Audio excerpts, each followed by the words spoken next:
How do you have a growth mindset? It's not very easy to have a growth mindset instead of one that is around stagnation, of getting all just comfortable.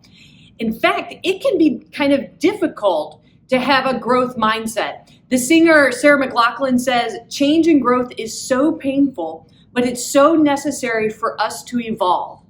Part of having a growth mindset is that we get used to being uncomfortable, that we don't resist the discomfort, because when we resist the discomfort, it actually gets worse. It actually makes the situation worse, and it becomes harder for us to grow, or it takes longer for us to grow. The Proverbs gives us a little bit of insight as we're thinking about growth mindset when it says, when the grass goes away, new growth appears, and the plants of the hills are gathered. Then the lambs will provide your clothes, and the goats will be the price of your fields. All right, so right there at the beginning first, it's when the grass goes away, new growth appears. So what do we need to let go of that's getting in the way of our growth? What from our past? What from this moment? What kind of thoughts? What kinds of things are really getting in the way of us being able to grow? And we need to set those aside. We need to let those go. We need to wave goodbye to it, because we develop a growth mindset by the choices we make when we choose to let something go that isn't healthy. The writer George Eliot says, the strongest principle of growth lies in the human choice. Second, Proverbs right there where it was talking interesting, like it gets into, and the plants of the hills are gathered, then the lambs will provide your clothes, and the goats will be the price of your fields. All right, so that is moving directly into understanding how we are connected.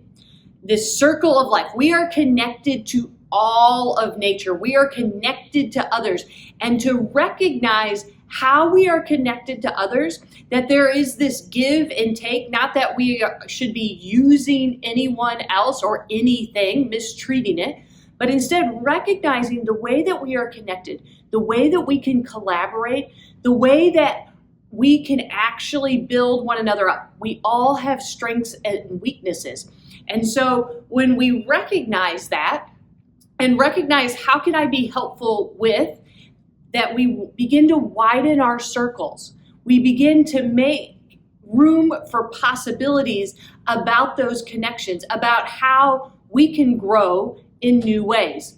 The physicist Albert Einstein says, our task must be to free ourselves by widening our circle of compassion, to embrace all living creatures and the whole of nature and its beauty. As we recognize how we are all connected and how we all have our strengths and weaknesses, how we are able to build one another up, we create new possibilities, not just for others, but for ourselves. That is part of having a growth mindset. So what will you let go of?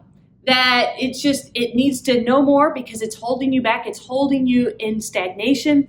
You need to let go of it to have that growth mindset. And then what connections do you need to be making? What new ways of understanding strengths and weaknesses and building others up, making and widening our circles of compassion so that we allow space for new possibilities. We allow space for our growth. Join me in prayer. God of renewal, the world is constantly changing around us, whether we want it to or not. We change whether we are making deliberate choices or refusing to engage in the process. Guide us in having a mindset of growth, of evolution that helps us let go of the things that hold us back. Guide us in making connections and widening our circles of compassion so we might grow in love and our recognition of the beauty that surrounds us.